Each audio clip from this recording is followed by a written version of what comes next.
ഡോക്ടറാണോ? താൻ തിട്ട് തേങ്ങ താ കൊറേ നേരം ഇങ്ങനെ കുത്തി കുറിച്ചിട്ട് താന്ന് പരിശോധിക്കണോ? നിങ്ങളാരാണ്? ഞാൻ ആരാണെന്ന് പറഞ്ഞാലേ താൻ പരിശോധിക്കുള്ളൂ. ഇയാളാരാണ്ട് കയറ്റിവിട്ടത്? എനിക്കിങ്ങനെ കയറി വരാൻ ഒരാളുടെ സഹായം വേണ്ട, താൻ പരിശോധിക്കണോ? ചേട്ടാ ശ്വാസതടസ്സമാണ്, ഓക്സിജൻ കൊടുക്കുന്ന കണ്ടില്ലേ? നിങ്ങളൊന്ന് പുറത്തേക്ക് പോയെന്നേ. ഇവിടെ വേറെ വിവരവും വിദ്യാഭ്യാസമുള്ള ഡോക്ടർമാർ ആരില്ല ഇവിടെ. എന്റെ അളിയന്റെ കാരണാവാൻ ഇവനേ ഉള്ളൂ. എടോ താനെന്ന് പുറത്തു പോയേ? ഞാൻ അവിടുത്തെ ഡോക്ടറല്ലേ? ആണോ? എന്നാ താൻ പുറത്തു പോകും. ഞാൻ പോക്കോളാം. എന്റെ രണ്ടാമത്തെ ഭാര്യക്ക് ആകെ ഒരു ആങ്ങളേ ഉള്ളൂ. ആളടി തെക്കോട്ടെടുക്കാൻ കിടക്കണ്. എന്റെ പൊന്നളിയൻ. അളിയ നോക്കി നിൽക്കാതെ ഒരു എക്സ്റേ എങ്ങനെ എടുക്കണോ? അതേ അളിയൻ വിളിച്ചു. എന്റെ അളിയ ഒന്ന് പുറത്തു പോയി നിക്കടാ ശാവമേ. ശരിക്കും തനിക്ക് എന്താ അസുഖം? ഡോ ഇങ്ങനെ ചുമക്കാതെ, ഇതൊരു ആശുപത്രിയല്ലേ? എത്ര ആളായി തുടങ്ങിയിട്ട്? ഒരു മാസം. അപ്പൊ തനിക്ക് ഈ അസുഖത്തിനൊക്കെ വേറെ വല്ല ഡോക്ടറെ കണ്ടാ പോരെ? പിന്നെ വേറെന്താ അസുഖം? നടക്കുമ്പോ കാല് വരെ എടുക്കണ്ട്. ഓ, ഒരു MRI എടുത്തേക്കാം. അതിന് MRI വളരെ നല്ലതാ.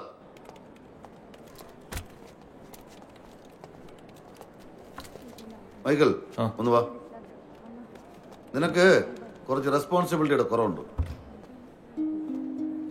കാഷ്വാലിറ്റിയിൽ ആള് വന്ന ടെസ്റ്റും സ്കാനും ഒക്കെ ആവശ്യത്തിന് എഴുതണമെന്ന് പറഞ്ഞിട്ടുള്ളതല്ലേ? അതെ, ആവശ്യത്തിനല്ലേ സാർ വേണ്ടു. മോനെ മൈക്കിളെ, നിനക്ക് എഴുതാൻ പറ്റുമെങ്കിൽ എഴുത്. ഈ കാഷ്വാലിറ്റിക്കൊക്കെ ഒരു ടാർഗറ്റ് ഉണ്ട്. അത് മറ്റുള്ളവർക്കാകാമെങ്കിൽ നിനക്കും ആകാം. അല്ലെങ്കിൽ നിന്റെ കാര്യത്തില് ഈ ജെയിംസിന് ഇടപെടേണ്ടി വരും. അത് ചിലപ്പോ നിനക്ക് നല്ലതിനാവില്ല. എല്ലാരെയും മോശക്കാരാക്കിയിട്ട് അങ്ങനെ ഒരാൾ മാത്രമേ കരിച്ചിൽ തന്നെ ആവണ്ട, കേട്ടോ?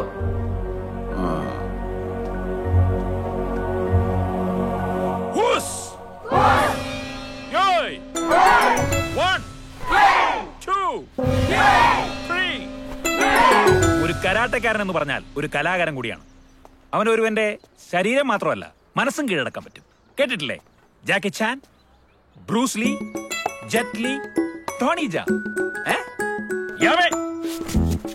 നിങ്ങളുടെ ഏറ്റവും വലിയ ഭാഗ്യം എന്ന് പറഞ്ഞു കഴിഞ്ഞാൽ എന്നെ പോലെ ഒരാളെ കോച്ചായിട്ട് കിട്ടിയെന്നുള്ളതാണ്. ഒരു കായിക താരം എന്നുള്ള നിലയ്ക്ക് നിങ്ങൾക്ക് പണമുണ്ടാക്കാൻ പറ്റും, പ്രശസ്തി ഉണ്ടാക്കാൻ പറ്റും, അംഗീകാരങ്ങൾ ഒരുപാട് കിട്ടും.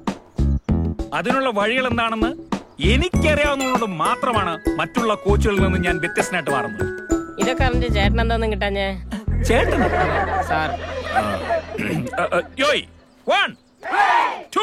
സാറിന്റെ വായിലുള്ളത് മുഴുവൻ നിങ്ങൾ കേൾക്കും. കൊച്ചിന്റെ കൈ ഓടിക്കല അഭ്യാസം ഇവിടെ എന്താ നടക്കുന്നത് എനിക്കറിയണല്ലോ. അല്ല, പിള്ളേരുടെ പ്രാക്ടീസിനെ പറ്റി സത്യം പറഞ്ഞാൽ ആദ്യമായിട്ടാണ് ഇങ്ങനെ. ഇല്ല, ജെറാഡ് കരുത്തിക്കുട്ടി ചെയ്തതാ. അവൻ എന്നോട് ദേഷ്യമുണ്ട്. ആരെ ഈ ജെറാഡ്?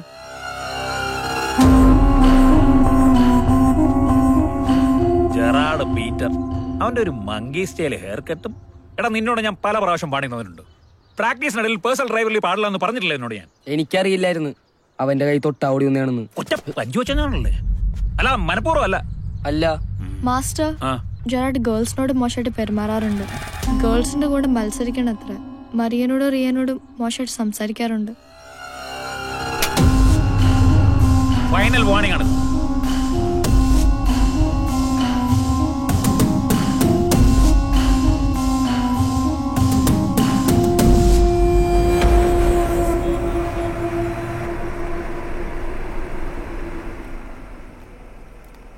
മോളെ, എപ്പോഴാ തിരിച്ചെത്തുക? രാത്രി അധികം കറങ്ങി കിടക്കണ്ട. അവന് സ്വന്തം കാര്യം പോലും നോക്കാൻ അറിയില്ല. മൊബൈൽ ഫോൺ കയ്യിലുണ്ടല്ലോ അല്ലേ? ചാച്ചമ്മയ്ക്കെന്നെ കുറ്റം പറയണ്ട, ഫോൺ കയ്യിലുണ്ട്. Bye bye.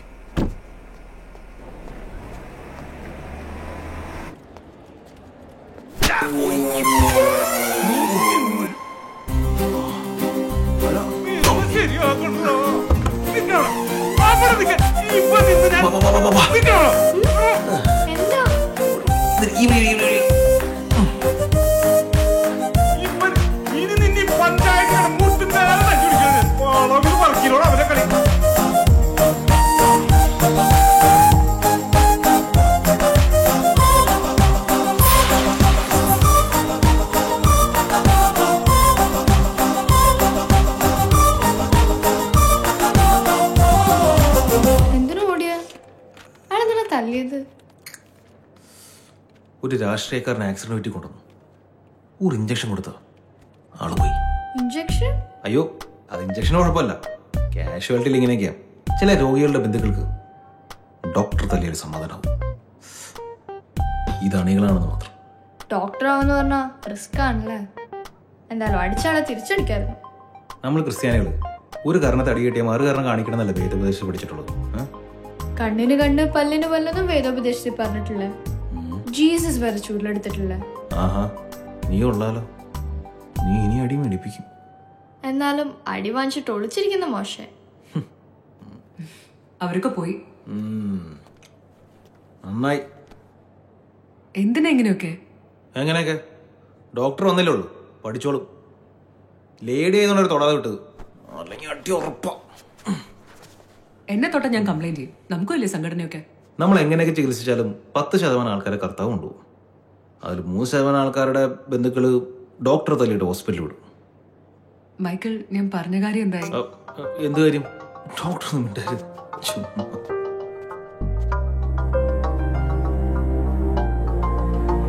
ആ ഡോക്ടർ എന്താ പറഞ്ഞു? ഡോക്ടർ തന്നെ ഇഷ്ടമാണെന്നോ, ഐ ലവ് യുന്നോ, ഞാൻ സുന്ദരനാണെന്നോ ഡെയിലി പ്രപ്പോസ് ചെയ്തോ?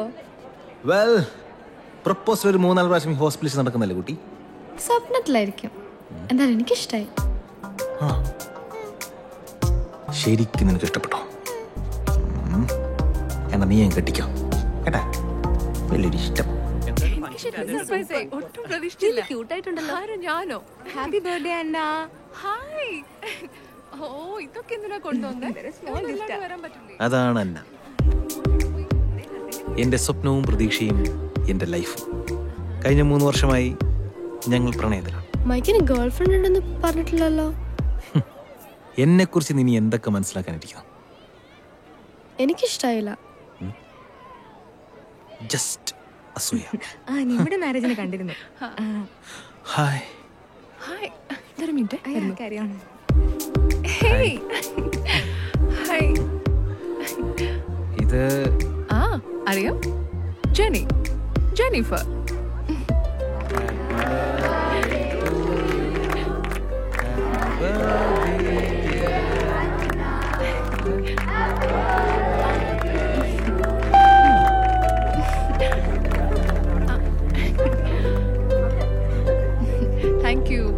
Thank you.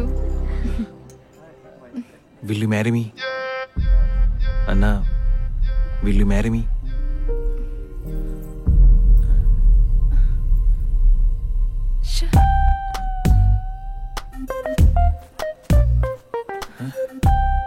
എന്താ മൈക്കിൾ ഇങ്ങനെ നല്ലൊരു ദിവസം നശിപ്പിക്കാനായിട്ട്? നീ എന്തീ പറയണ? യു നോ വാട്ട്, ഞാനും വർഗീസും ഒരു വർഷമായിട്ട് റിലേഷനിലാണ്. വർഗീസ? യെസ്. അപ്പൊ നമ്മുടെ തമ്മിൽ ഒന്നുമില്ല. പിന്നെ ഞാൻ നമ്മുടെ റിലേഷൻഷിപ്പിൽ ഒരിക്കലും സാറ്റിസ്ഫൈഡ് ആയിരുന്നില്ല. ഒരു ചേഞ്ച് ആർക്കാ ഇഷ്ടമില്ലാത്ത? മൈക്കിൾ എന്നെക്കാളും നല്ലൊരു പെണ്ണെ കിട്ടും. പിന്നെ നമ്മൾ എപ്പോഴും ഫ്രണ്ട്സ് ആയിരിക്കും.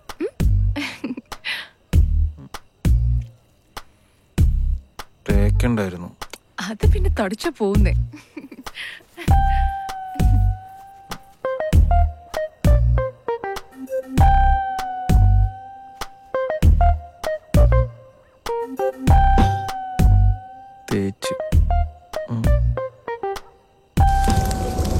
വർഗീസോ? ഇനി അജു വർഗീസ് എങ്ങനെയാണോ? ആരാ നമ്മള് വിചാരം? കഷ്ടകാലത്തിന് ആ സമയത്ത് കൊണ്ട് മോതിരം കൊടുക്കുന്നുണ്ട്. എൻ്റെ കാശും പോയില്ല ദൈവമേ. അല്ലെങ്കിൽ എനിക്ക് വലിയ താല്പര്യം ഉണ്ടായില്ല. ഞാൻ ചുമ്മാ ഒന്ന് ട്രൈ നോക്കിയതാ. സങ്കടമുണ്ടോ? സങ്കടം നല്ലതാ, കൊറേ കഴിയുമ്പോ മാറിക്കോളും. പെണ്ണുങ്ങളെ പറ്റിക്കാന്ന് മനസ്സിലാക്കാനുള്ള ഒരു മിനിമം സെൻസ് എങ്കിലും നോക്കിക്കോ. ഇനി എന്റെ ജീവിതത്തിൽ ഒരു പെണ്ണില്ല. അയ്യോ, അങ്ങനെ പറയല്ലേ. അടിയിൽ പ്രപ്പോസ് ചെയ്യാനുള്ള 3-4 എണ്ണല്ലേ, അതിൽ നിന്ന് ഒരാളെ സെലക്ട് ചെയ്യണം. കുറച്ച് കൂടണ്ടട്ടാ.